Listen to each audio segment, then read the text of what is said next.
Antes de eu chegar aí na Jardim Santíssimo, nessa caminhada que o senhor começou na Penha Circular, seus filhos, que o senhor criou seus filhos lá, e o senhor falou já que foi chamado ali ao Ministério Pastoral, como foi essa chamada? Como foi entender a vocação de Deus para uma responsabilidade agora de cuidar mais profundamente de pessoas? Quando nós somos vocacionados, ou temos a vocação e somos chamados por Deus para isso, nós começamos a entender que agora temos uma responsabilidade maior. Não que os outros irmãos não tenham, mas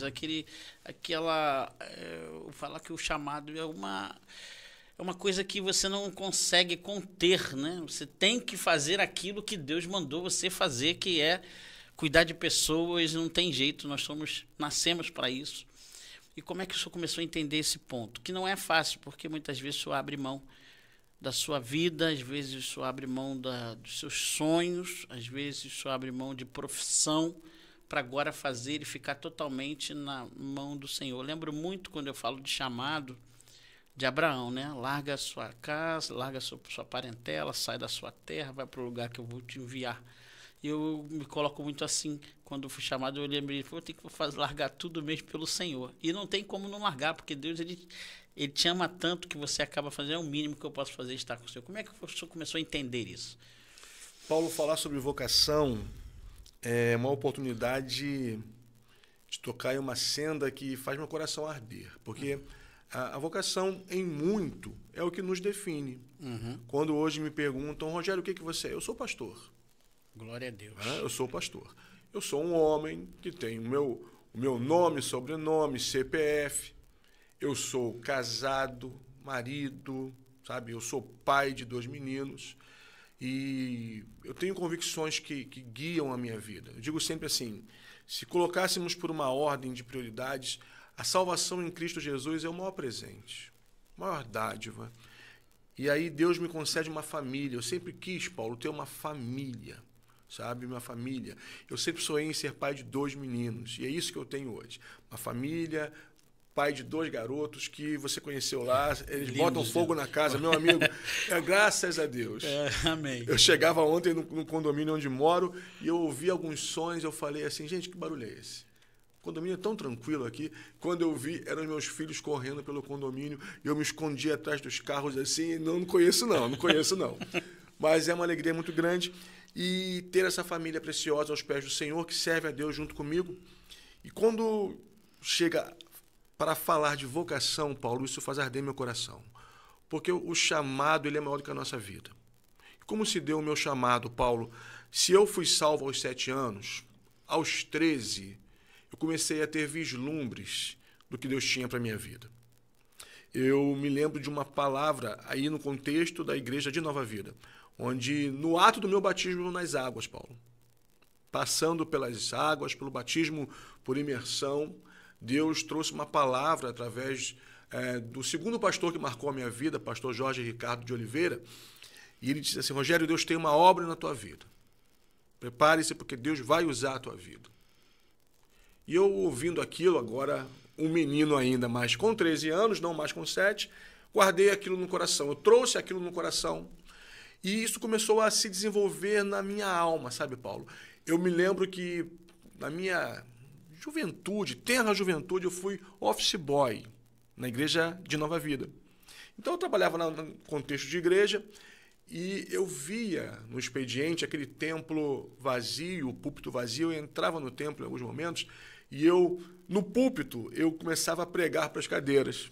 Começava a falar para as cadeiras, me imaginando e sonhando que um dia eu estaria naquele lugar pregando a palavra de Deus, mas como? Ao mesmo tempo que eu imaginava, eu perguntava como. Um garoto tímido como eu, e de tão tímido que eu era, Paulo, eu era gago. Eu não conseguia fazer uma oração antes de um ensaio, e por muitos anos, aí, uma formação importante, eu fui baterista. Fui líder de equipe de louvor também, mas até chegar a esse ponto, Paulo, para fazer uma oração em público era um desafio, porque eu sempre fui extremamente tímido. Ainda hoje eu sou um pouco tímido, mas Deus tem abençoado. E eu ficava ali pregando para as cadeiras, sonhando com um dia que eu seria pregador da palavra. Quando eu chego na Igreja Batista Penha Circular, eu conto essa experiência para o saudoso pastor Carlos Alberto Feitosa. Terceiro pastor que marca muito a minha trajetória cristã. O pastor Carlos Alberto Feitosa foi o pastor que identificou em mim a vocação, confirmou a vocação. E um dia, conversando com ele, ele falou assim: meu filho, Deus te chamou para o ministério. Você precisa se preparar. Você precisa ir para o seminário. E ele me orientou com muito carinho, com muito zelo. Eu me lembro que ele disse assim: você hoje precisa visitar alguns seminários e decidir onde você vai estudar. Veja que privilégio que eu tive. É verdade. E ele me indicou 3 seminários no Rio de Janeiro. Um seminário bíblico, que funcionava naquela época nas dependências da PIB de Vila da Penha, o Seminário Betel e o Seminário do Sul.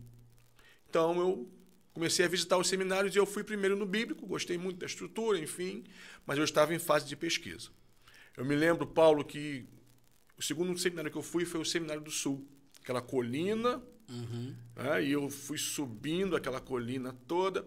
Quando eu cheguei naquela portaria ali, e Paulo, eu tenho algumas memórias muito claras que sustentam a minha caminhada. Quando eu vislumbrei aquela imagem da capela e da biblioteca, aquela silhueta, sabe, foi uma confirmação na minha alma. Eu me apaixonei por aquele lugar de primeiro momento. E eu falei: Senhor, é aqui. Eu entendi de Deus que seria ali o lugar que eu passaria os próximos anos da minha vida estudando. E naquela época eu era militar, então eu dividia a minha vida entre quartel e seminário. E aí então eu comecei a estudar no Seminário do Sul, fui aluno do Seminário do Sul. A convicção do chamado era muito vibrante, latente na minha alma, e foram anos que marcaram a minha vida.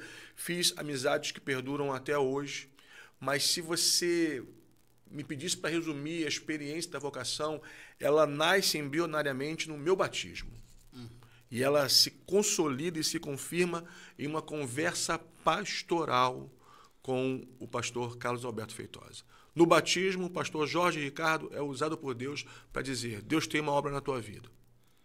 E em uma conversa pastoral, como é importante o ofício, o trabalho pastoral, o meu pastor disse assim: você tem um chamado, você recebeu de Deus um chamado, você precisa se preparar. E mais do que isso, ele disse: eu vou te ajudar. Glória a Deus. E aqui estamos hoje. Estamos aí. Então a confirmação do chamado é nítida, né? No batismo, passa a caminhada e você é confirmado, e isso tem apoio do seu pastor para poder seguir. Isso é muito importante.